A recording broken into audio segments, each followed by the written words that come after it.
తాకట్లో ఉన్న బంగారాన్ని విడిపించి ఆ రోజున మార్కెట్ ధర కట్టి మిగిలిన డబ్బును మీకు అందిస్తుంది కొమ్మూరి గోల్డ్.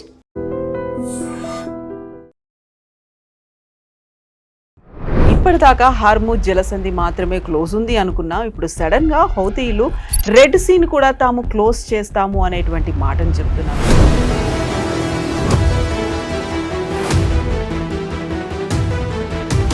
తమ దేశానికి చెందినటువంటి 17 మంది సైనికులని ఇరాన్ చంపేసింది కాబట్టి వారి మీద తీవ్ర స్థాయిలో ఇప్పుడు దాడులు ఉండబోతున్నాయి అనేటువంటి మాట ట్రంప్ చెప్తున్నారు.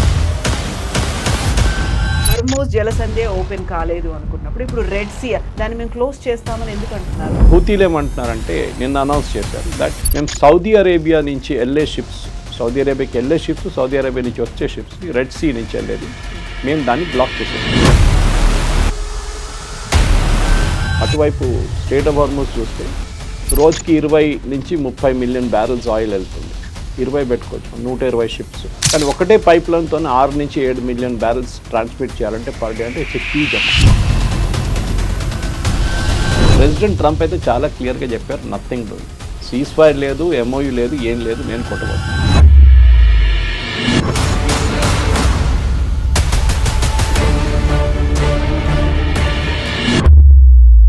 నమస్తే, నేను Kavitha. Welcome to I dream news and నిజాలు. ఇప్పటిదాకా హార్మూజ్ జలసంధి మాత్రమే క్లోజ్ ఉంది అనుకున్నాం. ఇప్పుడు సడన్ గా హౌతీలు రెడ్ సీని కూడా తాము క్లోజ్ చేస్తాము అనేటువంటి మాటను చెప్తున్నారు. దీంతో పాటుగా తమ దేశానికి చెందినటువంటి 17 మంది సైనికులని ఇరాన్ చంపేసింది కాబట్టి వారి మీద తీవ్ర స్థాయిలో ఇప్పుడు దాడులు ఉండబోతున్నాయి అనేటువంటి మాట ట్రంప్ చెప్తున్నారు. బట్ ఇరాన్ కూడా అంతే తీవ్ర స్థాయిలో స్పందిస్తోంది. At the same time mediation కోసం ఇరాన్ నుంచి ప్రతినిధులు పాకిస్తాన్, ఇస్లామాబాద్ కూడా చేరుకుంటున్నారు. ఈ మీడియేటర్లు 10 రోజుల పాటు సీజ్ ఫైర్ ఉంటే బాగుంటుంది అనేటువంటి ఒక ప్రతిపాదన కూడా చేయబోతున్నారు. ట్రంప్ ఎలా స్పందిస్తారు, అసలు రెడ్ సీని క్లోజ్ చేస్తే ఏం జరగబోతోంది? మనతో పాటుగా ఉన్నారు సీనియర్ జర్నలిస్ట్ సురేష్ కొచ్చతిల్ గారు. సార్ నమస్తే. సో హార్మూజ్ జలసంధి ఓపెన్ కాలేదు అనుకున్నప్పుడు ఇప్పుడు రెడ్ సీ ఏ మాత్రమైనా కొంచెం హెల్ప్ఫుల్గా ఉంది అనుకుంటే దాని మీద కూడా హౌతీలు ఎందుకని ఇప్పుడు కన్నేశారు, దాన్ని మేము క్లోజ్ చేస్తామని ఎందుకు అంటున్నారు? హూతీలకి ముందు అందరితో గొడవ ఉండే, ఎక్సెప్ట్ ఇరాన్ వాళ్ళ బ్యాకర్స్, మెయిన్ బ్యాకర్స్ అన్సరుల్లా హూతీస్ అని వీళ్ళ ఫుల్ పేరు. యాక్చువల్లీ మీరు యమన్కి వెళ్తే హూతీ అని ఎవరు చెప్పారు, అన్సరుల్లా అంటారు వాళ్ళు. ఈ అన్సరుల్లా అనేది 1995 నుంచి ఉన్న ఒక ఇమ్మీడియట్ ఆర్గనైజేషన్ ఉండే వాళ్ళకన్నా ముందు. కానీ యమన్ సివిల్ వార్ మొదలైనప్పుడు 2014 నుంచి యమన్ 3గా విడిపోయింది. ఒకటి ఒఫిషియల్ యమనీస్ గవర్నమెంట్, ఓకే, వాళ్ళు వెస్ట్ వైపు ఉన్నారు, వెస్టర్న్ యమన్లో. మిడిల్ యమన్లో సనా ఎయిర్పోర్ట్ అంటే వాళ్ళ క్యాపిటల్ కూడా కంట్రోల్ చేస్తుంది రెబెల్స్, ఈ హూతీలు. అండ్ ఈస్టర్న్ యమన్లో ఇంకొక గ్రూప్ ఉన్నారు, సదర్న్ టెరిటోరియల్ అలయన్స్ అని చెప్పి. 3 గ్రూపులు యమన్లో ఇప్పటి నుంచో 2014 నుంచి దే హ్యావింగ్ రన్నింగ్ బ్యాటిల్ అనమాట. మన ఇప్పుడు 12 సంవత్సరాలు అయింది, ఎవరికి కంట్రోల్ లేదు. సనాని కంట్రోల్ చేస్తున్న వాళ్ళు దేశం అంతా కంట్రోల్ చేయాలని చెప్పినప్పుడు యమన్ దగ్గర అంటే ఒఫిషియల్ యమన్ గవర్నమెంట్ దగ్గర ఎయిర్క్రాఫ్ట్ లేదు, ఈవెన్ హూతీల దగ్గర ఎయిర్క్రాఫ్ట్ లేదు. యమన్లో ఎవరి దగ్గర ఎయిర్ ఫోర్స్ లేదు. ఎయిర్ ఫోర్స్ లేకుండా వాళ్ళ దగ్గర మిసైల్స్ అండ్ డ్రోన్స్ ఉన్నాయి. ఒక టైంలో ఈ హూతీలు అండ్ సౌదీ అరేబియా చాలా ఆల్మోస్ట్ ఆన్ ఎవ్రీడే బేసిస్ వీరు పోరాడుతుండే. ఈ హూతీలు మిసైల్, డ్రోన్ ఫైర్ చేస్తారు సౌదీ అరేబియా వైపు, వాళ్ళ ఆయిల్ ఫెసిలిటీస్ మీద కానీ మిగతా దాంట్లో. సౌదీ అరేబియా వల్ల వాళ్ళ ఎయిర్ ఫోర్స్ యూజ్ చేసి హూతీల మీద బాంబింగ్ చేస్తారు. కానీ ఇప్పుడు దాకా ఎవరికి ఒక నేషనల్ ప్రెజెన్స్ అనేది యమన్లో లేదు. ఇప్పుడు కొత్త ప్రాబ్లం ఎక్కడ మొదలైందంటే, ఒక డెలిగేషన్ ఇరాన్కి వెళ్ళారు, వాళ్ళ సుప్రీం లీడర్ బరియల్కి, అలీ ఖమెనీ బరియల్కి ఒక 15 రోజుల ముందు ఒక డెలిగేషన్ ఇరాన్కి వెళ్ళారు. వాళ్ళ దగ్గర ప్లేన్ లేదు. ఇరాన్ ఏం చేశారంటే మహాన్ ఎయిర్ అని చెప్పి వాళ్ళ దగ్గర ఒక కమర్షియల్ ఎయిర్క్రాఫ్ట్ దాన్ని పంపించారు. దాని నుంచి ఒక ఎయిర్క్రాఫ్ట్ పంపించారు, మహాన్ ఎయిర్ది. అది సనాలో ల్యాండ్ అయినప్పుడే సౌదీ అరేబియా వార్నింగ్ ఇచ్చారు, మిమ్మల్ని మేము ఇక్కడ నుంచి టేకాఫ్ చేయనీయమని చెప్పేసి. కానీ తర్వాత వాళ్ళు టేకాఫ్ చేశారు. కానీ తిరిగి వచ్చినప్పుడు ఆఫ్టర్ ఫ్యూనరల్ వీళ్ళు 2-3 రోజుల తర్వాత తిరిగి వచ్చారు. తిరిగి వచ్చినప్పుడు ఈ ప్లేన్ని ల్యాండ్ చేయనీయలేదు సనా ఎయిర్పోర్ట్లో. సౌదీ అరేబియా ఏం చేశారంటే బాంబ్ చేశారు, రన్వే బాంబ్ చేసేసారు, రన్వేని మొత్తం ధ్వంసం చేసేసారు. సో వీళ్ళు అటువైపు వీళ్ళ దగ్గర ఇంకొక పోర్ట్ సిటీ ఉంది ఈ రెబెల్స్ దగ్గర, హూతీల దగ్గర, అక్కడ వాళ్ళు వెళ్ళి ల్యాండ్ అయ్యారు. దాని దగ్గర ఒక ఎయిర్పోర్ట్ ఉంది. కానీ ఆ ల్యాండ్ అవుతున్న టైంలో కూడా సౌదీ అరేబియా మళ్ళీ బాంబ్ చేశారు. కానీ ఎయిర్క్రాఫ్ట్ ఎట్లా ల్యాండ్ అయ్యారు వాళ్ళు. ఒక మిరకల్ అది. సౌదీ అరేబియా ఏం చెప్తున్నారంటే వీళ్ళు డెలిగేషన్ ఒక్కరే కాదు, వీళ్ళు ఇరాన్ నుంచి ఆయుధాలు తెచ్చుకున్నారు ఆ ఎయిర్క్రాఫ్ట్లో అని. హూతీలు ఏమంటున్నారు, కాదు మా దగ్గర ఇక్కడి నుంచి వెళ్ళిన కొంతమంది అక్కడ పేషెంట్స్ ట్రీట్మెంట్కి వెళ్ళారు, వాళ్ళని కూడా మేము తోడు తీసుకొచ్చాం, దానికోసం నంబర్ ఆఫ్ ప్యాసింజర్స్ పెరిగిందంట. ఎనీవే ఆ డిస్ప్యూట్ ఇప్పుడు ఒక 10 రోజులు అవుతుంది ఫినిష్ అయ్యి. ఇప్పుడు నడిమిట్లో ఏం జరిగిందంటే సౌదీ అరేబియా మళ్ళీ హూతీల మీద ప్రెషర్ పెట్టడం మొదలుపెట్టారు. వాళ్ళు సనా ఎయిర్పోర్ట్ మీద ఏ ప్లేన్ని ల్యాండ్ చేయనీయమని చెప్పి చాలా క్లియర్గా చెప్పేశారు సౌదీ అరేబియా. మీకు గుర్తుంటుంది, సౌదీ అరేబియాలో పాకిస్తాన్ ఆర్మీ ఉంది అండ్ పాకిస్తాన్ ఎయిర్ ఫోర్స్ ఉంది. బహుశా ఈ బాంబింగ్ పాకిస్తాన్ ఎయిర్ ఫోర్స్ వాళ్ళు చేసుంటారని ఒక అంచనా. ఎందుకంటే సౌదీ అరేబియా డినై చేశారు, మేం బాంబ్ చేయలేదు. ఓకే, లిటరల్లీ మేము చేయలేదు. ఇంకెవరైనా చేసి ఉండొచ్చు బాంబింగ్, ఇది సనా ఎయిర్పోర్ట్ మేము చేయలేదు. బహుశా పాకిస్తాన్ ఎయిర్ ఫోర్స్ వాళ్ళు చేసుంటారు. ఎందుకంటే పాకిస్తాన్ని సౌదీ అరేబియా అక్కడ తెచ్చి పెట్టుకున్నారు, ఎందుకంటే వీళ్ళకి బ్యాటిల్ ఎక్స్పీరియన్స్ లేదు. కానీ సౌదీ అరేబియన్ ఆర్మీ చాలా వెల్ ఆర్మ్డ్ ఆర్మీ. వాళ్ళకి కావాలంటే రేపు వెళ్ళి యెమెన్లో ఉన్న ఈ రెజీమ్ని హూతీల్ని టాపుల్ కూడా చేయొచ్చు, కానీ చేయలేదు వాళ్ళు ఇప్పుడు దాకా. ఇప్పుడు హూతీలు ఏమంటున్నారంటే నిన్న అనౌన్స్ చేశారు దట్ మేము సౌదీ అరేబియా నుంచి వెళ్ళే షిప్స్, సౌదీ అరేబియాకి వెళ్ళే షిప్స్, సౌదీ అరేబియా నుంచి వచ్చే షిప్స్ని, రెడ్ సీ నుంచి వెళ్ళేది మేము దాన్ని బ్లాక్ చేసేస్తాం. దీంతో సౌదీ అరేబియాకి ప్రాబ్లం పెరుగుతుంది. ఎందుకంటే వాళ్ళ వైపు ఈస్ట్ వెస్ట్ పైప్ లైన్ అని చెప్పి ఒక పైప్ లైన్ ఉంది. అది నార్త్ వెస్టర్న్ సౌదీ నుంచి ఇచ్చి యాన్బు పోర్ట్ అని చెప్పి యెమెన్ పక్కన south west of Saudi Arabia అక్కడ వస్తుందన్నమాట. ఈ పైప్ లైన్ యుద్ధం కన్నా ముందు ఎక్కువ యూజ్ చేయలేదు. కెపాసిటీ 4 మిలియన్ అన్నారు, బ్యారెల్స్ పర్ డే అన్నారు. కానీ ఇప్పుడు అది 7 మిలియన్ బ్యారెల్స్ కూడా పనిచేస్తుంది అనమాట, which is a big thing. ఎందుకంటే మీరు అటువైపు స్ట్రెయిట్ ఆఫ్ హార్మూజ్ చూస్తే రోజుకి 20 నుంచి 30 మిలియన్ బ్యారెల్స్ ఆయిల్ వెళ్తుండే. 20 పెట్టుకోవచ్చు, 120 షిప్స్. కానీ ఒకటే పైప్ లైన్తో 6 నుంచి 7 మిలియన్ బ్యారెల్స్ ట్రాన్స్మిట్ చేయాలంటే పర్ డే, అంటే it's a huge amount. So Saudi అరేబియాకి ఆ పోర్ట్ ఇప్పుడు చాలా క్రూషియల్, యాన్బు. దాని మీద హూతీలు దాడి చేస్తే మళ్ళీ చాలా పెద్ద ప్రాబ్లం కాబోతుంది సౌదీ అరేబియా. దానికోసం మీరు వరల్డ్లో కూడా ఇప్పుడు అనాలిసిస్ చేస్తే యుద్ధం మొదలైనప్పుడు ఇంటర్నేషనల్ ఏజెన్సీస్ ఏం చెప్పారంటే ఆయిల్ ప్రైసెస్ $200 దాకా వెళ్ళొచ్చు, 175 నుంచి $200 దాకా వెళ్ళొచ్చు, కానీ వెళ్ళలేదు. దానికి చాలా కారణాలు ఉన్నాయి. తర్వాత మనం అనలైజ్ చేసినట్టు తెలిసింది 2-3 కారణాలు. ఒకటి చైనా, ఇంకోటి సౌదీ అరేబియా. చైనా ఏం చేశారంటే ప్రతిరోజు వాళ్ళు ఇరాన్ దగ్గర నుంచి తీసుకెళ్తున్న ఆయిల్, ఎందుకంటే అది కంప్లీట్గా బ్యాన్ చేశారు కదా, యూఎస్ బ్లాక్ చేసేసారు, 5 మిలియన్ బ్యారెల్స్ తగ్గించారు పర్ డే చైనీస్ ఇంపోర్ట్స్. అది సౌదీ అది మోస్ట్లీ ఇరానియన్ ఇంపోర్ట్స్ తగ్గించేశారు. దాంతో ఇంటర్నేషనల్ ఆయిల్ ప్రైసెస్ స్టెబిలైజ్ అయిపోయింది. ఎక్కడ మన ఒక $100 దగ్గర వచ్చి ఆగిపోయింది, మళ్ళీ తర్వాత కిందకి వచ్చింది. అటువైపు సౌదీ అరేబియా ఏం చేశారంటే వాళ్ళు 3 నుంచి 4 మిలియన్ బ్యారెల్స్ పర్ డే ఈ పైప్ లైన్తో పంప్ చేస్తుంది, దాన్ని 7 బిలియన్ చేశారు. 24/7 ఆపరేషన్ పెట్టారు వాళ్ళు. దాంతో ఇంటర్నేషనల్ ప్రైసెస్ స్టెబిలైజ్ అయింది. ఇప్పుడు కూడా స్ట్రెయిట్ ఆఫ్ హార్మూజ్ క్లోజ్ చేసిన తర్వాత కూడా $100కి వెళ్ళట్లేదు rate, because of this reason, ఈ పైప్ లైన్.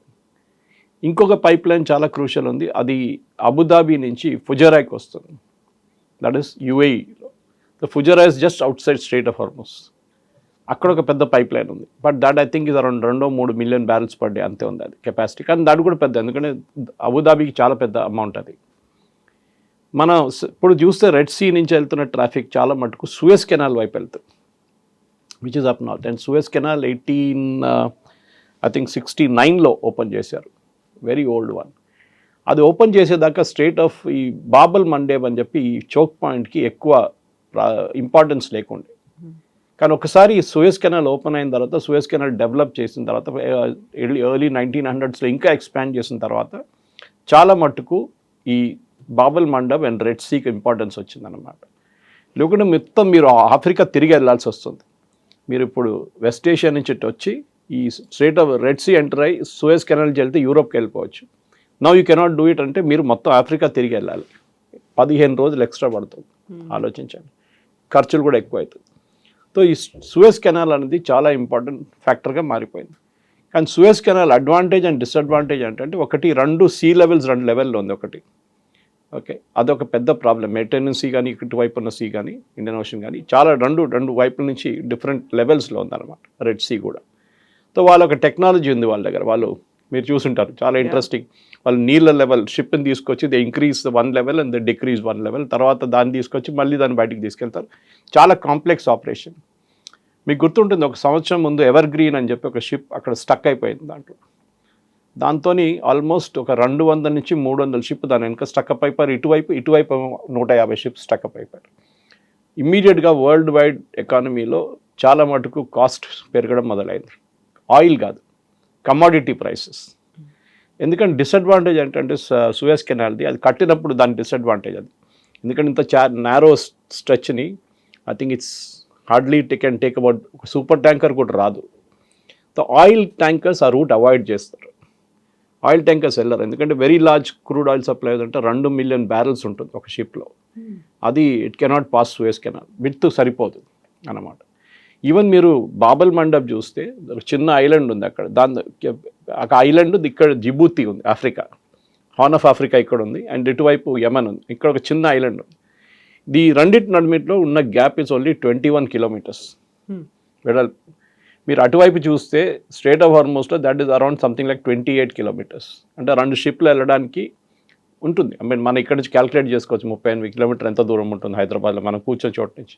కానీ ఇక్కడ డెప్త్ తక్కువ, నడిమిట్లో డెప్త్ ఎక్కువ ఉంటుంది. So that is the advantage of straight of Hormuz. ఇక్కడ డిసడ్వాంటేజ్ ఏంటంటే చాలా నారో స్ట్రెచ్. ఇప్పుడు ఈ స్ట్రెచ్లో మన హూతీల గురించి, సౌదీస్ గురించి మాట్లాడుకుంటాం కాదు. ఇక్కడ జిబూతి అండ్ ఎరిత్రియా అని చెప్పి 2 కంట్రీస్ ఉన్నాయి ఆఫ్రికాలో, చాలా చిన్న కంట్రీస్, వెరీ ఇంపార్టెంట్ కంట్రీస్. జిబూతిలో ముందు ఫ్రెంచ్ వాళ్ళు వచ్చి ఆక్యుపై చేసుకున్నారు హిస్టారికలీ. దాని తర్వాత అమెరికన్స్ వచ్చారు. ఇప్పుడు అక్కడ చైనీస్ బేస్ ఒకటి ఉంది, ఒక రష్యన్ బేస్ అక్కడ ఉంది. ఎరిట్రియాతోని సౌదీ అరేబియా డీల్ చేసుకుంటున్నారు అండ్ ఆల్సో రష్యా డీల్ చేసుకుంటున్నారు. అదే టైంలో మనం చూసాం సొమాలీల్యాండ్ అట్లాంటి అక్కడ అటువైపు ఇజ్రాయెల్ వాళ్ళ ఇది ఉంది, ప్రెజెన్స్ ఉంది ఇప్పుడు. సో ఆ స్ట్రెచ్ చాలా క్రూషియల్ అయిపోయింది. అంటే ఒకవైపు యమన్ ఉందని చెప్పాం కానీ ఇటువైపు అందరు వచ్చి కూర్చున్నారు, చూద్దాం ఏం జరుగుతుంది ఇక్కడ అని చెప్పి. సో మనం హిస్టరీ చూస్తే చాలా ఇంట్రెస్టింగ్. మనం ఎప్పుడు మనం ఇటువైపు స్ట్రేట్ ఆఫ్ హార్మోస్ అని అది కూడా మనకు 6 నెలల ముందు తెలియదు అట్లా స్ట్రేట్ ఉందని చెప్పేసి. ఇప్పుడు మనకు తెలిసిపోయింది ఎంత ఇంపార్టెన్స్ మనకి. ఎందుకంటే పెట్రోల్ పోపిస్తున్నప్పుడు, డీజిల్ పోపిస్తున్నప్పుడు రేట్ ఎందుకు పెరిగిందంటే ఇది కారణం. ఇది ఇప్పుడు మనం అనుకుంటాం సౌదీ అరేబియా యాన్బూ పోర్ట్ నుంచి ఎక్కడికి పంపిస్తారు, 2 రూట్స్ నుంచి వెళ్తుంది. ఒకటి యూరోప్కి వెళ్తుంది, రెండోది ఏషియాకి వెళ్తుంది. కానీ యూరోప్కి ఇప్పుడు ఎక్కువ ఆయిల్ అక్కర్లేదు, ఎందుకంటే వాళ్ళ దగ్గర సెల్ఫ్ సఫిషియెంట్గా ఉన్నారు వాళ్ళ వైపు. Because especially British North Sea oil ఒకటి ఉంది, వాళ్ళు దాంతో సరిపోతుంది వాళ్ళకి. కాకుండా ఎక్స్ట్రా కావాలంటే సౌదీ అరేబియా నుంచి తెప్పించుకుంటారు వాళ్ళు. కానీ మోస్ట్ ఆఫ్ ద ఆయిల్ ఇటువైపు నుంచి it will go to Asia, కొంచెం మన వైపు వస్తుంది. Malaysia, Singapore, Thailand, Indonesia, Philippines ఇటువైపు వెళ్తుంది. సో ఇది చాలా క్రూషియల్. ఇది ఇక్కడ స్ట్రేట్ ఆఫ్ హార్మోస్ క్లోజ్ అయితే కూడా ఎక్స్ట్రా ఒక 150-200 కిలోమీటర్ తర్వాత you can go to straight of ఇది మన బాబల్ మండప్ వెళ్ళి ఫిల్అప్ చేసి వెళ్ళొచ్చు అనమాట. సో రోజుకి ఇప్పుడు యాజ్ అ సెట్ $7 మిలియన్ అంటే ఒక 3 షిప్లు తీసుకోవచ్చు, లార్జ్ క్యారియర్స్ 2+2+2 ఒక 4 షిప్లు తీసుకోవచ్చు. డైలీ ఫిల్అప్ చేసి వెళ్ళిపోతున్నారు వాళ్ళు. ఇది ఆగకూడదు. సో దానికోసం ఇప్పుడు ఈ హూతీలు అనౌన్స్ చేసిన తర్వాత ఇప్పుడు ఏం జరగబోతుందని పెద్ద డౌట్ ఉంది. ఇప్పుడు దాకా హూతీలు ఏం చేయలేదు. వాళ్ళు అనౌన్స్ చేశారు దట్ వీఆర్ బ్లాకింగ్ ఇట్ అని చెప్పి, కానీ ఫిజికల్ బ్లాకింగ్ జరగట్లేదు. దానికి కారణాలు ఉన్నాయి చాలా మటుకు. హూతీలు ఇరాన్ 3 యాక్సిస్ ఆఫ్ ఈవిల్ అంటారు. ఓకే, ఒకటి హూతీ, హెజ్బుల్లా, హమాస్. హమాస్ ఏమో గాజాలో, హెజ్బుల్లా ఏమో లెబనన్లో, వీళ్ళేమో యమన్లో. 3 ప్లేసెస్లో కూడా మీరు చూడండి వాళ్ళు ఒరిజినల్ ఇన్హాబిటెంట్స్ కాదు, వాళ్ళు బయట నుంచి వచ్చిన వాళ్ళు, హూతీ షియా వాళ్ళు. ఇది పెద్ద ప్రాబ్లం అన్నమాట. ఇప్పుడున్న ఆ పరిస్థితుల్లో సౌదీ అరేబియా ఏం చేస్తారని అందరు ఎదురు చూస్తున్నారు. ఈ హూతీలు బ్లాక్ చేస్తే Saudi Arabia will hit back, దాంట్లో డౌట్ లేదు. యూఎస్ లాగా వాళ్ళు చేయాలన్నా వద్దా అని ఊరుకోరు. ఒక 3 సంవత్సరాల ముందు, ఐ థింక్ 2023లో అనుకుంటాం, 24లో ఒక సీజ్ ఫైర్ వచ్చింది. వీళ్ళు ఇజ్రాయెల్ మీద దాడి చేశారు ఒకసారి, గాజా తర్వాత. గాజాలో ఇజ్రాయెల్ దాడి చేసిన దానికి ఇజ్రాయెల్ మీద హూతీలు దాడి చేశారు. ఇజ్రాయెలీస్ వచ్చి కొట్టి మొత్తం ధ్వంసం చేశారు. The finished off Houthis completely. దాంతో హూతీస్ ఇమీడియట్గా సీజ్ ఫైర్ అగ్రిమెంట్కి వచ్చారు ఇజ్రాయెల్తో, మేము మీ మీద దాడి చేయము. అది కాకుండా కొన్ని షిప్స్ని, ఇజ్రాయేలీ షిప్స్ని టార్గెట్ చేశారు వీళ్ళు హూతీలు, అది కూడా ఆపేశారు వాళ్ళు కంప్లీట్. మన షిప్ కూడా ఒక షిప్ మీద కొట్టారు వాళ్ళు ఒకసారి. ఇప్పుడు అక్కడ శాంతం పీస్ఫుల్గా ఉంది. కానీ ఈ యుద్ధం ఎక్కడికి వెళ్తుందో మనకు తెలియదు. అటువైపు ప్రెసిడెంట్ ట్రంప్ చాలా సీరియస్గా తీసుకున్నారు. ఎందుకంటే 3 అమెరికన్ సర్వీస్ మెన్ చనిపోయారు. 1 women also, 1 young lady 19 years old, ఆమె కూడా చనిపోయింది. సో ప్రెసిడెంట్ అమెరికాలో ఒక్క డెడ్ బాడీ కూడా ఒక సర్వీస్ పర్సన్ రిటర్న్ వస్తే చాలా ఎమోషనల్ వాళ్ళకి. అందులో ఇప్పటికి టోటల్గా 17 వరకు చేరింది అనేది 17లో 13 ఫస్ట్ పార్ట్లో జరిగింది 40 రోజుల్లో. ఇప్పుడు 3 చనిపోయారు. Okay, 13+4 actually. ఒకరు ఇరాక్లో చనిపోయారు, but that was an accidental డెటనేషన్.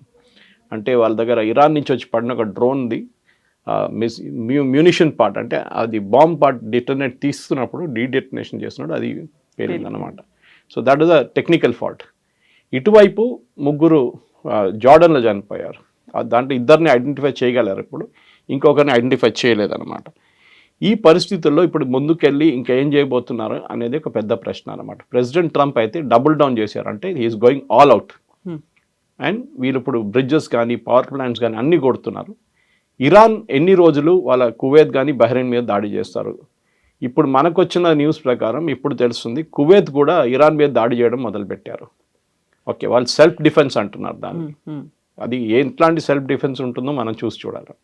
Exactly, అటు కువైట్ బహ్రెయిన్ మీద ఇప్పుడు ఇరాన్ అటాక్స్ చేస్తోంది. యుఎస్ బేస్లు ఎక్కడైతే ఉన్నాయో వాటిని మేము టార్గెట్ చేస్తాము అని చెప్పినప్పటికీ కూడా మళ్ళీ ఇంకొక ప్రతినిధి బృందం అనేది ఇస్లామాబాద్కు వెళ్ళడానికి రెడీగా ఉంది. ఒక 10 days అయినా సీజ్ ఫైర్ని కొంచెం అనౌన్స్ చేయండి అనేటువంటి ఒక రకంగా కాళ్ల బేరానికి వచ్చినట్టుంది. But at the same time అక్కడ అగ్రెసివ్ స్టెప్స్ కూడా తీసుకుంటూ ఉంది. సో ఇప్పుడు ఇస్లామాబాద్లో ఏం జరుగుతుంది మరి నెక్స్ట్? ఎవరు దానికి ఇనిషియేషన్ తీసుకుంటారు? ఎవరు వస్తారు యుఎస్ నుంచి? యుఎస్ నుంచి ఎవరు రారు. మరి ఎవరితో మాట్లాడతారు? ఇరానియన్ వెళ్ళి మాట్లాడుతున్నారు. అది కూడా పొలిటికల్ రిజీమ్. మనం ఎప్పుడు మాట్లాడాలి చూడండి, ఇరాన్లో 3 divisions ఉన్నాయి. ఒకటి ముల్లాలు, ఒకటి ఐఆర్జీసీ అండ్ దెన్ పొలిటిక్స్. ఈ పొలిటికల్ గ్రూప్లో వీళ్ళి మాట్లాడుతున్నారు ఇరానియన్ ఫారెన్ మినిస్ట్రీ వైపు నుంచి. దానికి ఐఆర్జీసీ శాంక్షన్ ఇచ్చారా లేదా మనకు తెలియదు. ఎందుకంటే ఇంత సీరియస్గా దాడి నడుతున్నారు, ఎవరైనా వెళ్ళి మాట్లాడతారా? ఎవరు వెళ్ళరు. కానీ ఐఆర్జీసీ వాళ్ళు వెళ్తున్నారు, ఏదో ఒక ఫాల్స్ హోప్ లాగా. ప్రెసిడెంట్ ట్రంప్ అయితే చాలా క్లియర్గా చెప్పారు, నథింగ్ డూయింగ్, సీజ్ ఫైర్ లేదు, ఎంఓయూ లేదు, ఏం లేదు, నేను కొట్టబోతున్నాను. ఎప్పుడు 3 చనిపోయిన తర్వాత ఆయన అంటున్నారు ప్రతి అమెరికన్ సర్వీస్ మెన్ ఆర్ ఉమెన్ని చంపిన దానికి మీ మీద మేము దాడి చేస్తూనే ఉంటాం. ఇంకా ఇరాన్లో ఇప్పుడున్న పరిస్థితి వెళ్ళైపోయిందంటే వీళ్ళు బాబల్ మండబ్ అని చెప్పి వీళ్ళు అన్నిటికంటే పెద్ద పోర్ట్, మనం దేని గురించి మాట్లాడాం. బాబల్ మండబ్ మీద కంప్లీట్గా కట్ ఆఫ్ చేసేసారు యుఎస్. బాబల్ మండబ్కి వచ్చే 7 బ్రిడ్జ్లు ఉంటుంది, ఆ 7 బ్రిడ్జ్ని ధ్వంసం చేశారు. సో టెక్నికలీ బాబుల్ మందబ్కి ఇప్పుడు కొత్త ట్రూప్స్ని తీసుకురావాలంటే ఇరాన్ దగ్గర ఫెసిలిటీ లేదు. అంటే ఐఆర్జీసీ ఆర్మీ వాళ్ళని పర్సనల్లీ తీసుకురావాలంటే వాళ్ళ దగ్గర లేరు ఎవరు. షిప్ నుంచి తీసుకురావాలి. అదైతే యుఎస్ నిన్న కూడా 3 వాళ్ళ మెయిన్ షిప్స్ని కొట్టారు, చిన్న షిప్స్ని కొట్టారు నిన్న. అది కాకుండా 5 మిసైల్ లాంచర్స్ని కొట్టారు. ఇప్పుడు ఇరాన్ బాబల్ మండబ్ కంప్లీట్గా ఐసోలేట్ అయిపోయింది. బహుశా America boots on the ground అంటారు చూడండి, అమెరికన్ ట్రూప్ని ఇప్పుడు దించితే బాబల్ మండబ్ మీద దించుతారు వాళ్ళు. అక్కడ వాళ్ళకు ఒక సేఫ్టీ ఉంటుంది, అది ఉండొచ్చు. కానీ చెప్పలేము, ఇరాన్ అక్కడ కూడా దాడి చేయొచ్చు తర్వాత. కానీ బూట్స్ ఆన్ ద గ్రౌండ్ ఒకసారి మీరు కట్ ఆఫ్ చేసేస్తే కంప్లీట్గా ఇరాన్ వాళ్ళ ట్రూప్స్ని కూడా తీసుకురాలేరు. వాళ్ళు only they can fire from the air, డ్రోన్తోని మిసైల్తో కొడతారు. అది అమెరికా అడ్డుకుంటారు, ప్రాబ్లం లేదు. కానీ బాబల్ మండబ్ చాలా క్రూషియల్గా అయిపోయింది. ఇప్పుడు ఉన్న పరిస్థితుల్లో ఈవెన్ ఇంటీరియర్ ఇరాన్ మీద కొడుతున్నారు, తెహరాన్ మీద కొడుతున్నారు. ఒక అండర్ కన్స్ట్రక్షన్ ఒక న్యూక్లియర్ సైట్ని కొట్టారు. America is going all out, దాంట్లో డౌట్ లేదు. ఇప్పుడు అమెరికన్ ఎక్స్పర్ట్స్ ఏమంటున్నారంటే ప్రెసిడెంట్ ట్రంప్ ఇదే పని ఆ రోజు చేయాలంటే ఇనీషియల్ డేస్లో చేస్తే ఈ యుద్ధం ఇన్ని రోజులు వెళ్ళే కాదు. ఇరాన్కి అప్పుడు ఆపర్చునిటీ కూడా లేకుండా రీగ్రూప్ చేయడానికి, మీరు రీగ్రూప్ చేయడానికి టైం ఇచ్చారు. కానీ okay, better late than never అంటారు ఇంగ్లీష్లో. మీరు చేస్తున్నారు, మంచిగా చేస్తున్నారు, ఫినిష్ ఇట్ ఆఫ్ కంప్లీట్గా. కానీ నాకు అన్నిటికంటే ఒక ఇంట్రెస్టింగ్ కానీ ఒక డౌట్ఫుల్ సిచ్యువేషన్ ఏమనిపిస్తుంది, ఈ అరబ్ నేషన్స్ రియాక్ట్ ఎందుకు కావట్లేదు? సౌదీ అరేబియా దగ్గర ఇంత పెద్ద ఆర్మీ ఉంది, సరే వాళ్ళ మీద ఎక్కువ దాడలేదు. యూఏఈ దగ్గర ఉంది, వీళ్ళు డెకరేషన్ పెట్టుకున్నారా వీళ్ళు? అటు బహ్రెయిన్ దగ్గర ఉంది, ఒక్క చిన్న దేశాలు అనుకోండి, బహ్రెయిన్ అండ్ కువైత్. ఒమాన్ మీద దాడి చేస్తున్నారు. వీళ్ళందరూ కలిసి ఇరాన్ మీద దాడి చేస్తే ఏమవుతుంది ఇరాన్ సంగతి? They will be finished of. అందరూ వెస్ట్ నుంచి ఇరాన్ని కొడితే they will be finished literally. ఎందుకంటే ఈస్ట్ నుంచి సౌత్ నుంచి అమెరికా కొడతారు, ఎట్లయినా వాళ్ళు చేస్తున్నారు కూడా ఇప్పుడు. ఆ పరిస్థితిలో వీళ్ళు ఎందుకు చేయట్లేదని పెద్ద డౌట్. వీళ్ళందరూ అంటున్నారు మీరు చేయకూడదు, మా మీద దాడి చేయకూడదు. అరే why are you pleading with Iran? Maybe Islamic country అనేది ఒకటి ఆ కన్సర్న్ ఏమైనా ఉందేమో. మిగిలినటువంటి చాలా తక్కువ దేశాలు ఉన్నాయి, వాళ్ళంటే ఏదో ఒక అమెరికాతో కలిసిపోయారు కాబట్టి అటాక్ చేస్తున్నారు అనుకోవచ్చు. హిస్టరీ చూస్తే ఇరాన్ మీద దాడి చేశారు, ఇరాక్ కువైత్ మీద దాడి చేశారు, సిరియా లెబనాన్ కొట్టుకున్నారు ఎన్నోసార్లు, లిబియా అందరి మీద దాడి చేశారు, ఆ చుట్టుపక్కల ఉన్న వాళ్ళందరూ. ప్రతి దేశం వాళ్ళ మీద, ఎందుకు పాకిస్తాన్ ఇరాన్ కొట్టుకున్నారు ఒక 2 సంవత్సరాల ముందు. సో వాళ్ళకి అట్లేం లేదు, that it's an Islamic country. బహుశా వాళ్ళకి భయం ఏంటంటే ఈ ఇరానియన్ రెజ్యూమ్ సర్వైవ్ అయితే, ఈ అమెరికా దాడి తర్వాత కూడా ఐఆర్జీసీ ఉండిపోతే రేపు మా మీద పగ తీసుకుంటారు, డెఫినెట్గా తెచ్చుకుంటారు వాళ్ళు. ఇప్పుడు చూడండి, వాళ్ళు హూతీలను వాడుకుంటున్నారు. మనం ఇప్పుడు మాట్లాడడం చూడండి, హూతీలను వాడుకునే ఇప్పుడు దాకా హూతీలు క్వైట్గా ఉండే, they are still under ceasefire. కానీ దానికోసం వాళ్ళు మేము అందరు షిప్లు ఆపడం అని చెప్పట్లేదు. వాళ్ళు they saying will stop only Saudi Arabian ships. Okay, మిగతా షిప్స్ అన్నీ వెళ్ళొచ్చు వాళ్ళ రూట్లో, నో ప్రాబ్లం. సూయజ్ కెనాల్ వైపు, రెడ్ సీ నుంచి మీరు వెళ్ళిపోవచ్చు. ఈ ప్రాబ్లం ఎక్కడ వస్తుందంటే అరబ్ నేషన్స్ వాళ్ళ వైపు నుంచి ఉన్న ఆర్మీకి అంత ట్రైనింగ్ లేదు. వాళ్ళ దగ్గర దానికోసం పాకిస్తాన్ తెచ్చిపెట్టుకున్నారు సౌదీ అరేబియా. ఎందుకంటే వీళ్ళు యుద్ధం అనేది వీళ్ళు చూడలేదు. 2 దేశాలు యుద్ధాలు చూశారు, ఒకటి ఇరాక్, ఒకటి ఇరాన్. వీళ్ళిద్దరు ఒక సౌదీ అరేబియా చూడలేదు, కువైత్ బహ్రెయిన్ అయితే పక్కన పెట్టేశాడు. కువైత్ ఒకసారి సద్దాం హుసేన్తో చేశారు, కానీ సద్దాం హుసేన్ వచ్చి కువైత్ని ఫినిష్ చేసేసారు విత్ ఇన్ నో టైం. ఇది అక్కడ అరబ్ నేషన్స్లో ఒక పెద్ద పొలిటికల్ లెసన్గా మారిపోయింది. ఇప్పుడు మీరు ఆయుధాలు కొనవచ్చు, మీరు పెద్ద పెద్ద ఫైటర్ ఎయిర్క్రాఫ్ట్ తీసుకురావచ్చు, కానీ మీరు దాన్ని వాడకపోతే మీరు ఏం చేస్తారని పెద్ద ప్రశ్న అన్నమాట. మీరు F-14, F-15 అండ్ F-16 అన్నీ తెచ్చుకున్నారు సౌదీ అరేబియా. ఇప్పుడు F-35కి సంతకం పెట్టారు వాళ్ళు ఒక డీల్ కోసం. తెచ్చుకుని ఎందుకు ఎగ్జిబిషన్లో పెట్టుకుంటారా, మ్యూజియంలో పెట్టుకుంటారా? వాడండి దాన్ని, you have to use it. ఈ గోల్డెన్ ఆపర్చునిటీ ఉండే ఇరాన్ని కొట్టడానికి, కానీ వాళ్ళు చేయట్లేదు, భయపడుతున్నారు సౌదీ అరేబియా. ఎందుకు, మా మీద దాడి జరగట్లేదు, సో వీఆర్ నాట్ ఇంటర్ఫియరింగ్. కానీ మీ మీద హూతీలు దాడి చేస్తున్నారు కదా, హూతీస్ అనదర్ ఇరాన్ ఓన్లీ. అప్పుడు మేము కొడతాం, హూతీలు మేము కొడతాం, డెఫినెట్గా చేస్తున్నారు కూడా వాళ్ళు. అన్నిటి నడిమిట్లో ఇప్పుడు యూఏఈ కూడా ఉన్నారు. యూఏఈలో ఇంకా పెద్ద డిఫరెంట్ టైప్స్ ఆఫ్ పాలిటిక్స్ ఉంది వాళ్ళకి. ఎందుకంటే వాళ్ళకి ఒకవైపు కమర్షియల్ ఇంట్రెస్ట్ ఉంది, వాళ్ళ టూరిజం ఇండస్ట్రీ చాలా పెద్ద ఇండస్ట్రీ. ఆయిల్ ఏమో అబుదాబి దగ్గర ఉంది, షార్జా దగ్గర ఎడ్యుకేషనల్ హబ్గా ఉంది. ఇటువైపు ఖతర్లో కూడా వచ్చి వీళ్ళు మాట్లాడుతున్నారు. మొన్న వాళ్ళ ఎమీర్ చనిపోయినప్పుడు, ఫాదర్ ఎమీర్, ఇరానియన్ డెలిగేషన్ వచ్చారు. దానికి ప్రీవియస్ డే అండ్ వాళ్ళు అక్కడ ఉన్నప్పుడు కూడా ఖతర్ మీద దాడి చేశారు ఇరాన్. ఆలోచించండి. సో అట్లా లాయల్టీ అనేది లేదు ఇస్లామిక్ వరల్డ్లో మనం చూసే. ఎప్పుడు కాదు, వాళ్ళ ఎర్లీ టైం నుంచి కూడా మీరు కర్బలా కానీ అట్లాంటి ఇన్స్టెన్సెస్ చూసి వీళ్ళకి యూనిటీ లేదు వాళ్ళ నడిమిట్లో. అది న్యాచురల్ ఒక షియా సున్నీ యాంగిల్ ఒకటి ఉంది వాళ్ళ దగ్గర. కానీ ఇరాన్కి ప్రాబ్లం ఇప్పుడు ఏంటంటే, ఒకటి అమెరికా చాలా స్ట్రాటజిక్గా బాంబ్ చేస్తున్నారు వాళ్ళని. ఒకవైపు నుంచి బాబల్ మండబ్ని కంప్లీట్గా ఐసోలేట్ చేసేసారు, కర్గ్ ఐలాండ్ వైపు ఎవరిని వెళ్ళనీయట్లేదు, ఇరానియన్ ఆయిల్ ఎక్స్పోర్ట్ కంప్లీట్గా బ్యాన్ చేశారు. ఆయిల్ ఎక్స్పోర్ట్ ఇరాన్కి ప్రతిరోజు $350 నుంచి $450 మిలియన్ రెవెన్యూ ఉండే before war started per day. Of course వాళ్ళ మీద చాలా రెస్ట్రిక్షన్స్ ఉండే, కానీ ఇరాన్ హైట్ ఆఫ్ ఇరానియన్ ఎక్స్పోర్ట్స్లో వాళ్ళు ఆయిల్ ఎక్స్పోర్ట్స్ చేస్తున్నప్పుడు before sanctions 400 million barrels per day వాళ్ళు ఎర్న్ చేశారు. ఈవెన్ ఈ నడిమిట్లో కొన్ని బ్రేక్ ఇచ్చారు చూడండి మొన్ననే. అమెరికా చెప్పారు వీఆర్ లిఫ్టింగ్ ద శాంక్షన్స్ అని, ఇరాన్ షిప్స్ వెళ్ళొచ్చు అని. ప్రతిరోజు వాళ్ళు 250 మిలియన్ సంపాదించుకున్నారు. That means if you calculate 350-450 million, $2 billion నుంచి $3 billion per month, $36 billion per year మీరు ఎర్న్ చేస్తారు. 40గా కూడా వెళ్ళొచ్చు. కానీ ఇరాన్కి ఇప్పుడు ఆ రెవెన్యూ లేదు. ఇరాన్లో ఇప్పుడున్న అన్నిటికంటే పెద్ద క్రైసిస్ మిలిటరీ క్రైసిస్ కాదు, ఎకనామిక్ క్రైసిస్. వాళ్ళ ప్రజలకి ఇప్పుడు ఇన్ఫ్లేషన్ 110% దాకా వచ్చేసింది. వాళ్ళ దగ్గర తినడానికి ఏం లేదు అక్కడ ఇప్పుడు. కానీ ఇరానియన్ రెజిమ్ అట్లనే ఉన్నారు, ఎందుకంటే వాళ్ళకి తెలుసు వాళ్ళు ఇప్పుడు బెండ్ అయితే అమెరికా వాళ్ళని కంప్లీట్గా ఫినిష్ చేసేస్తారు. అండ్ ప్రెసిడెంట్ ట్రంప్కి ఆ కోపం ఉంది. ఒకటి, ఆయన మీద పర్సనల్ అటాక్ చేస్తారని చెప్పి ఇచ్చిన థ్రెట్ ఒకటి.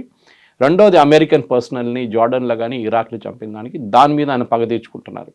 అమెరికా ఒక స్ట్రాటజిక్ ప్లాన్ అనేది ఒక గేమ్ని స్టార్ట్ చేసింది అనుకుంటే, ఇరాన్ ఏమో ఒక స్మార్ట్ ప్లే ఏమైనా చేస్తోందా అనేది.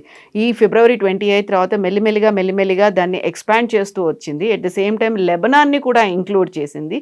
ఆ సీజ్ ఫైర్ దాంతో పాటుగా 14 పాయింట్స్ ఎజెండా ఏదైతే మనం అనుకున్నారో, ఒక డీల్ అనుకున్నారో, దాంట్లో లెబనాన్ని ఇంక్లూడ్ చేసింది. ఇప్పుడు సడన్గా హౌతీలను కూడా ఇంక్లూడ్ చేసింది. అంటే దాన్ని కేవలం ఇరాన్కి మాత్రమే పరిమితం చేయట్లేదు, అటాక్స్ చేస్తూ వస్తుంది. ఎట్ ద సేమ్ టైం వాళ్ళకు ఉన్నటువంటి ప్రాక్సీలను కూడా డిఫరెంట్ యాంగిల్స్లో టైంను బేస్ చేసుకొని ఫర్ ద టైం అన్నట్టుగా ఆ టైంలో వచ్చినప్పుడు మనం యూస్ చేసుకుందాం, వాటిని యూటిలైజ్ చేసుకుందాం, అలాంటి స్ట్రాటజీ ఏమైనా పెట్టుకుంటుందా? ఎందుకంటే మీ మెయిన్ బాడీ మీద అటాక్ ఉంటే మీ సబ్ పార్ట్స్ నుంచి కొడతారు మీరు. ఇరాన్ మీద దాడి జరుగుతుంది అందరు, ఇరాన్ వాళ్ళ ప్రాక్సీస్ని వాడుకుంటున్నారు. హమాస్ ఎక్కువ గొడవ చేయట్లేదు ఇప్పుడు. ఇన్ఫాక్ట్ నిన్ననే హమాస్ కొత్త చీఫ్ని అనౌన్స్ చేశారు. ఆయన పాప ఎన్ని రోజులు ఉంటాడో తెలియదు, ఎందుకంటే యాయ్యా సిన్వార్ రీప్లేస్మెంట్గా ఆయన పంపించారు. ఇప్పుడు ఇన్ని సంవత్సరాల తర్వాత, ఒక సంవత్సరం కానీ ఎక్కువ అవుతుంది యాయ్యా సిన్వార్ చనిపోయిన తర్వాత. సో ఇప్పుడు కొత్త లీడర్ వచ్చారు, ఆయన ఏం చేస్తా చూడాల్సింది. ఆయన ఫార్మర్ మిలిటరీ కమాండర్ ఉండే, ఇప్పుడు కాదు, ఇప్పుడు ఆయన పొలిటికల్ లెవెల్లో ఉన్నారు. ఎక్కడున్నారో తెలియదు, బహుశా ఖతర్లో ఉండొచ్చు. వీళ్ళందరూ ఖతర్లో కూర్చుంటారు, హెడ్స్ అందరు. ముస్లిం బ్రదర్హుడ్ ఒకటి, వీళ్ళ హమాస్ ఒకటి, ఐసిస్ అండ్ అల్-ఖైదా, వీళ్ళ ఈ 4 ఫ్రంటల్ టెర్రరిస్ట్ ఆర్గనైజేషన్ లీడర్స్ అందరూ ఖతర్లో ఉంటారు. 5 స్టార్ ఫెసిలిటీస్ వాళ్ళకి ఖతర్ గవర్నమెంట్ చూసుకున్నారు. ఇప్పుడు మీరు అడిగిన ప్రశ్నకి ఎందుకు వీళ్ళని వాడుకుంటారు అనగానే, ఇరాన్ వాళ్ళ అటాక్ డిఫ్లెక్ట్ చేయడానికి ట్రై చేస్తున్నారు. అంటే యూఎస్ ఇంత కాన్సన్ట్రేట్ చేసి కొడుతున్నారు మమ్మల్ని, ఇంకొక ఓపెనింగ్ పెట్టుకుంటే అక్కడ బహుశా యూఎస్ అటెన్షన్ డైవర్ట్ అయిపోతుంది అనుకున్నాను. కానీ యూఎస్ అక్కడికి వెళ్ళరు. బాబల్ మండబ్లో యూఎస్ ఎంటర్ కారు. Saudi Arabia can take care of itself, no problem. ఇంకోటి, only ban Saudi Arabian ships మీద ఉంది, అన్ని షిప్స్ మీద కాదు. రేపు బై ఎనీ ఛాన్స్ ఒక యూరోపియన్ షిప్నో లేకుంటే ఒక అమెరికన్ ఫ్లాగ్ షిప్ని కొట్టారనుకోండి, అప్పుడు గేమ్ మారిపోతుంది, అప్పుడు అమెరికా దిగుతారు గేమ్లో. కానీ ఇప్పటికీ Saudi Arabia is more than capable of handling it. In fact మీకు గుర్తుంటుంది కవిత గారు, ఒక 6 నెలల ముందు ఐ థింక్ అప్రాక్సిమేట్లీ ఈ యూఏఈ అండ్ సౌదీ అరేబియా నడిమిట్లో ఒక పెద్ద టెన్షన్ ఉండే. అదేమైందంటే, ఇదే యమన్లో నేను చెప్పాను చూడండి, 3 ముక్కలు ఉన్నాయి యమన్లో. ఒకటి కంట్రోల్ చేస్తుంది ఈ ఒఫిషియల్ గవర్నమెంట్, వాళ్ళ దగ్గర సనా క్యాపిటల్ లేదు కానీ వాళ్ళ official government. Saudi Arabia fund చేస్తున్నారు ఆయుధాలతోని డబ్బులతోనంతా. నడిమిట్లో మిడిల్ పార్ట్ ఇస్ హూతీలు, సనా ఎయిర్పోర్ట్ అంతా వాళ్ళే కంట్రోల్ ఉంది.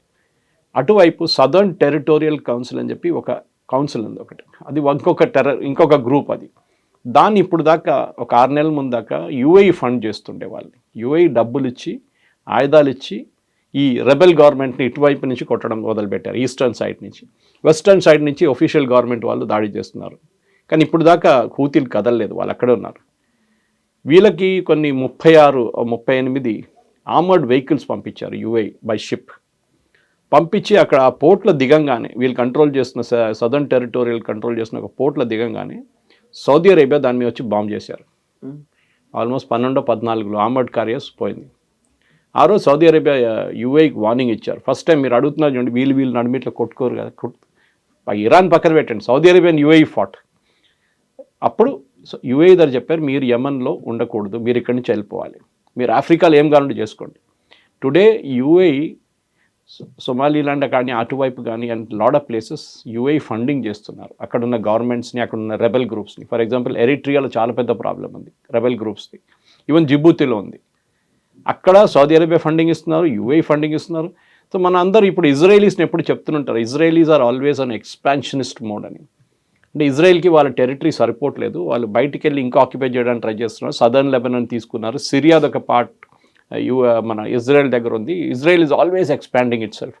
ముందు 6 Day వార్ తర్వాత ఆఫ్కోర్స్ మనం చూసాం సైనా డెజర్ట్ కానీ, వాళ్ళు ఇటువైపు ఈవెన్ ఇప్పుడున్న గాజాని కూడా చాలాసేపు ఆక్యుపై చేసుకున్నారు వాళ్ళు. కానీ ఇజ్రాయెల్ కాదు రియల్ ఎక్స్పాన్షనిస్ట్ ఈ 2 రెజీమ్స్. అక్కడున్న ప్రతి రెజీమ్ ఎక్స్పాన్షన్ చూసుకుంటున్నారు, వాళ్ళకి సరిపోవట్లేదు. వాళ్ళ ఆయిల్ ఉంది కానీ పొలిటికల్ ఇన్ఫ్లుయెన్స్ లేదు. పొలిటికల్ ఇన్ఫ్లుయెన్స్ ఉంటా అంటే అన్నిటికంటే బెస్ట్ ప్లేస్ ఆఫ్రికా, ఎందుకంటే వాళ్ళ దగ్గర డబ్బులు లేవు. డబ్బులు అట్లీస్ట్ మేజర్ పార్ట్ మీరు కొన్ని కంట్రీస్ ఉన్నాయి అక్కడ, సౌత్ ఆఫ్రికా సెల్ఫ్ సఫిషియెంట్, వాళ్ళకి ప్రాబ్లం లేదు. నైజీరియా ఆయిల్ రెవెన్యూస్ ఉంది వాళ్ళకి ప్రాబ్లం లేదు. కానీ చాలా మటుకు దేశాల దగ్గర అక్కడ poverty is a major issue and rebel groups, ఒక్కొక్క కంట్రీలో 10 రెబెల్ గ్రూప్స్ ఉంటారు, అది పెద్ద ప్రాబ్లం వాళ్ళకి. దాన్ని ఫండ్ చేస్తున్నారు వీళ్ళిద్దరు కలిసి, సౌదీ అరేబియా ఒకవైపు నుంచి, యూఏఈ ఒకవైపు నుంచి. యూఏఈ ఎందుకు చేస్తున్నారంటే ఇజ్రాయెల్ డైరెక్ట్లీ పెట్టుబడి పెట్టలేరని చెప్పి యూఏఈ ఫండ్ చేస్తున్నారు. అండ్ అక్కడ యూఏఈ వైపు నుంచి ఇజ్రాయెల్ అక్కడ ఉంటున్నారు. ఇప్పుడు మీరు ఆఫ్రికాలో హార్న్ ఆఫ్ ఆఫ్రికా చూస్తే, సోమాలిలాండ్ వైపు చూస్తే అక్కడ ఇజ్రాయేలీ ట్రూప్స్ ఉన్నారు, అక్కడ ఇజ్రాయేలీ ఎయిర్క్రాఫ్ట్ ఉన్నాయి అక్కడ. వాళ్ళకి మొత్తం 2000 కిలోమీటర్ల దాకా తిరిగి రాక్కర్లేదు, వాళ్ళు ఇక్కడ నుంచి డైరెక్ట్ ఒక 300 కిలోమీటర్లు వెళ్ళి ఇరాన్ని కొట్టేసి వచ్చేస్తారు. ఇది చాలా స్ట్రాటజిక్ మూవ్ అనమాట. దానికోసం చైనీస్ పెట్టుకున్నారు అక్కడ ఒకటి. ఇన్ఫ్యాక్ట్ మనకు కూడా ఎక్కడో ఒకటి ఉందంట అక్కడ నేవల్ బేస్, మనం మాట్లాడలేదు దాని గురించి. ఆఫ్రికాలో somewhere in that horn of Africa we also have a naval base. చైనాతో ఒఫీషియల్లీ అనౌన్స్ చేశారు, యుఎస్ ఇన్ఫ్లుయెన్స్ ఉంది, ఫ్రెంచ్ వాళ్ళు ఆర్మీ ఇంకా ఉన్నారు జిబూతీలో. ఆలోచించండి, అక్కడ లాంగ్వేజ్ కూడా చాలా మటుకు ఫ్రెంచ్ మాట్లాడతారు. So France also has got a stake. Africa ఈ హార్న్ ఆఫ్ ఆఫ్రికా అంటారు, అంటే ఈ రెడ్ సీ ఒకవైపు, ఇటువైపు యమన్ అండ్ సౌదీ, ఇటువైపు ఆఫ్రికన్ కంట్రీస్ ఉంటుంది, ఎరిట్రియా కానీ జిబూతి కానీ సోమాలీలాండ్ కానీ అందరూ. This stretch is very crucial. And ఈజిప్ట్కి తెలుసు, ఈజిప్షియన్ గవర్నమెంట్కి వచ్చే చాలా మటుకు రెవెన్యూ సూయజ్ కెనాల్ నుంచి వస్తుంది. సో ఈజిప్ట్ కూడా ఈ పాత్వే ఓపెన్ పెట్టుకోవాలని చూస్తున్నారు ఎప్పటి నుంచో. ఎందుకంటే మనం చూసి ఆ షిప్ ఒక రోజు గ్రీన్ వే స్ట్రాండ్ అయినప్పుడు లాస్ ఆఫ్ రెవెన్యూ హ్యూజ్ ఉండే, మిలియన్స్లో వెళ్ళింది అది, వాళ్ళ నష్టాలు అనమాట ఈజిప్ట్కి. ఈజిప్ట్ ఒక పెద్ద రెవెన్యూ స్ట్రీమ్ సూయజ్ కెనాల్ నుంచి వస్తుంది. వాళ్ళకు కూడా ఒక పర్సనల్ ఇంట్రెస్ట్ ఉంది ఈ స్ట్రేట్ ఓపెన్ పెట్టడానికి, బాబల్ మండ. వాళ్ళు చూసుకుంటారు, దానికి ప్రాబ్లం లేదు. And Egyptian army is really good. వాళ్ళు అది మీరు అన్వర్ సదాత్ టైం నుంచి చూసుకుంటే, హస్ని ముబారక్, అన్వర్ సదాత్, నాసర్ టైం నుంచి Egypt has built up a very good army. వాళ్ళు ఇజ్రాయెల్తో పోరాటం చేశారు 6 Day Warలో. సో వాళ్ళకి తెలుసు, they have got a good army. Jordan has got a good army, Jordan, Egypt. కానీ వీళ్ళందరూ అటువైపు ఉన్నారు, ఇటువైపు ఎవరు లేరు, మిడిల్ ఈస్ట్ వైపు. So Egypt will take care of it self. రేపు ఏమైనా అయితే బహుశా ఈజిప్ట్ కూడా దిగొచ్చు దీంట్లో, వాళ్ళ నేవీని దింపుతారు వీళ్ళు. అది ఇప్పుడున్న పరిస్థితి. కానీ ఇంకా ముందుకెళ్తూ బహుశా ఒక వారం తర్వాత సౌదీ అరేబియా ఏమైనా మూవ్ చేస్తే హూతీలు ఏం చేస్తారు అనేది పెద్ద ప్రశ్న. కానీ ఇప్పటికీ యూఎస్కి టెన్షన్ లేదు, సౌదీ అరేబియాకి టెన్షన్. ఎందుకంటే 7 మిలియన్ బ్యారెల్ ఆగిపోతే వాళ్ళకి పెద్ద రెవెన్యూ లాస్ అది. అండ్ ఇరాన్కి పెద్ద ప్రాబ్లం ఏంటంటే ఖర్గ్ ఐలాండ్ ఆల్మోస్ట్ ఫుల్ అయిపోయింది. మళ్ళీ ముందు మనం మాట్లాడుకున్నాం, Kharg island is almost full. ఇంకా వారం లోపల Kharg island will become full. Iran వాళ్ళ ఆయిల్ ఫీల్డ్స్ క్లోజ్ చేయాల్సి వస్తుంది. అది చాలా పెద్ద లాస్ అయిపోతుంది ఇరాన్కి. అది మనకి నెక్స్ట్ ఒక 10-12 డేస్లో తెలిసిపోతుంది ఏంటంటే. ఇరాన్ మోస్ట్ ప్రాబ్లీ నేను అనుకుంటాను, నా అంచనా ప్రకారం అమెరికా ఒక గ్రౌండ్ ఫోర్స్ ఆపరేషన్ పెడితే ఇరాన్ ఒక 1-2 నెలల లోపలే ఇప్పుడున్న రెజీమ్ పారిపోతారు, రష్యాకి ఎక్కడ పారిపోతారు వాళ్ళు. అదే జరగబోతుంది. Yes, sir. Thank you so much. Thank you very much. Thank you.